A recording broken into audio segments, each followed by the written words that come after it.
Public, मी शिवानी, आपला daily mini blogs. आणि आज सकाळी सकाळीच ना, कारण की मला जायचं होतं आज रत्नेश्वरला.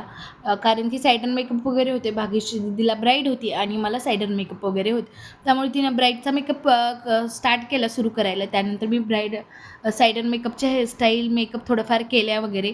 आणि तिची व्हिडिओ वगैरे काढत होते, कारण की ती बोलत होती ती पेजवर टाकण्यासाठी. आपण जे करत आहात ते लोकांना प्रेझेंट केल्याशिवाय काही गोष्टी समजत नाही. त्यामुळे आम्हाला व्हिडिओज, फोटो कंपल्सरी काढावं लागतं.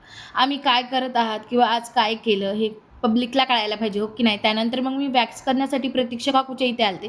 तिथं मस्तपैकी गुलाबजामू वगैरे खाल्ले. घरी आल्यानंतर मला प्रॅक्टिकल कंप्लीट करायचं होतं आणि 2-3 दिवस कंटिन्यू माझं प्रॅक्टिकल कंप्लीट करण्यातच टाईम जायला आहे. खरं सांगते, एवढं जास्त बोर होत होतं ना प्रॅक्टिकल. पण शेवटी मी पूर्ण कंप्लीट केल्याशिवाय उठलेच नाही. आणि त्यानंतर उठल्यानंतर मग बाहेर आम्हाला असंच प्लॅन झाला, थोडंफार सामान वगैरे घ्यायचं होतं, ते घेतलं. आणि अशा प्रकारे आजचा माझा डे गेला. भेटूया नवीन एका ब्लॉगसाठी.